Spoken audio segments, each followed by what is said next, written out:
À l'occasion de notre célébration, je voudrais humblement partager 3 messages avec vous.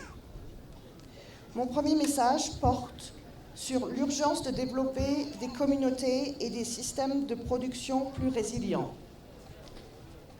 Le Burundi fait partie des pays les plus touchés par les événements climatiques, toujours plus dévastateurs, alors que même la situation climatique continue de s'aggraver, tout comme les catastrophes naturelles. Les événements tels que les inondations, les glissements de terrain, les vents violents sont responsables de plus de 80% des déplacements au Burundi et ont laissé des dizaines de milliers de personnes sans domicile. Ces catastrophes sont également responsables de graves dommages aux moyens de subsistance. Elles détruisent nos maisons, nos magasins, nos routes, nos écoles et sont par conséquent un frein à la croissance économique et au développement. Et donc nous devons travailler pour rendre nos communautés et nos systèmes de production plus résilients. Nous devons agir vite, agir pour prévenir les dommages à grande échelle causés par les catastrophes, ce qui est déjà une priorité pour le Burundi et les Burundais. L'important engagement du gouvernement burundais à cet égard se reflète dans son plan national de développement 2018-2027, qui intègre la réduction des risques de catastrophes et l'adaptation au changement climatique en plan prioritaire. Il s'agit d'une étape très importante pour créer un changement à long terme qui a le potentiel de réduire considérablement les déplacements au Burundi et de sauvegarder les infrastructures vitales.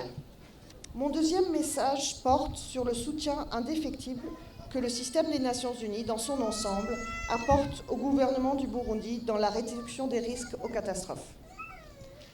Dans le plan 4 des Nations Unies pour l'aide au développement 2019-2023, l'UNDAF dans son sigle en anglais, le système des Nations Unies appuie le gouvernement du Burundi dans la mise en œuvre de l'agenda de développement 2030 et les priorités nationales en matière de réduction des risques de catastrophes et de changement climatique, telles que présentées dans le plan national de développement et à nouveau réaffirmées dans le programme national de capitalisation de la paix, stabilité sociale et promotion de la croissance économique, approuvé en Conseil des ministres en avril dernier.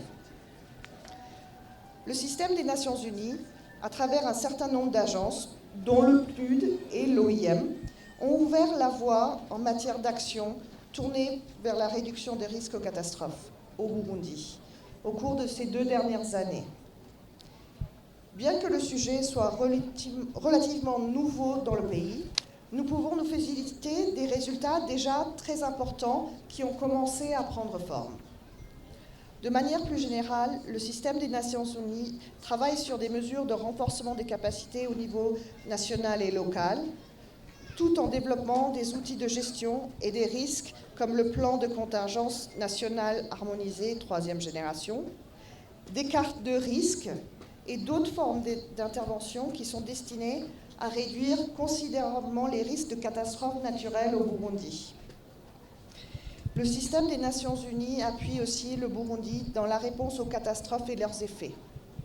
Je citerai à titre d'exemple la relocalisation des victimes de l'éboulement de la colline de Nyempundu dans la province de Cibitoke, un appui qui a permis la construction de maisons pour 250 familles dans le site de Nyamakarabo. Je citerai également la stabilisation des berges de la rivière Tahangawa dans la mairie de Bujumbura et la remise en état des avenues Mukarakara et Sanzu qui n'étaient plus praticables précédemment. Avec mon 3e message, je voudrais lancer un appel avec la mobilisation de tous les partenaires du Burundi. Les catastrophes ont un impact négatif sur les investissements, que ce soit des investissements dans l'éducation, dans les moyens de subsistance et dans la santé.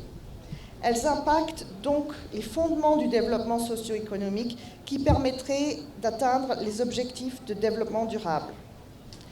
Par conséquent, bien que nous sommes ici aujourd'hui pour célébrer les avancées positives qui ont été réalisées, nous devons également nous mobiliser en tant que partenaires du Burundi.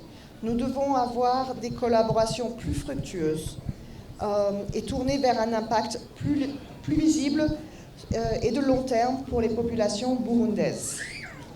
Nous devons nous engager résolument à créer un changement durable et positif.